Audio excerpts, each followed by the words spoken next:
هذه الوقفه اللي كنظموها اليوم كنظموها فعاليه المجتمع المدني، كتجي على اثر سلسله من المحاكمات اللي طالت مجموعه من المراسلين والصحفيين على مستوى الجهه اللي عددهم تقريبا واحد 6 أو 7 ديال الصحفيين.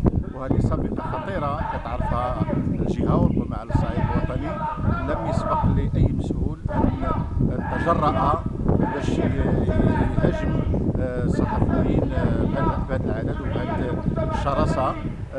هذا يدل على انه كاين هناك خلل، ومن اجل تمويه الراي العام ومن اجل تغليط الراي العام كيسعى مع الاسف تسعى الاكاديميه الى يعني التجرؤ لجر مجموعه من الزملاء الى المحاكم، لا لشيء لانهم يعني اثاروا مجموعه من القضايا ومجموعه من الاختلالات في مجال التدبير اللي كتعرفها الاكاديميه.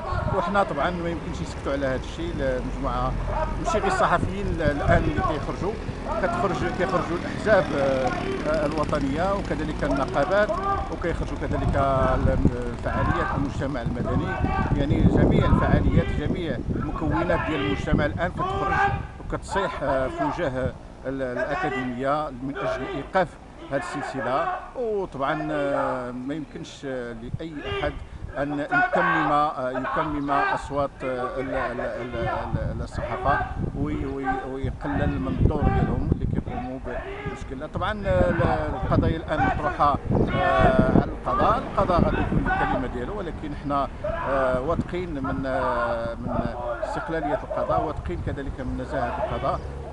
وحتى هو طبعا هذه الوقفه جاءت نتيجه يعني هذه اللجنه، والغرض منها فقط تحسيس الراي العام بهذه الوضعيه اللي كتعرفها جهه السمه الصدرعه،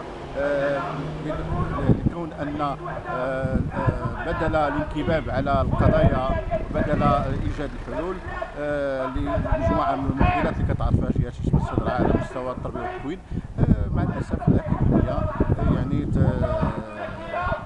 تسعى الى تكميم الاصوات وتكسير الاقلام. شكرا لك. شكرا.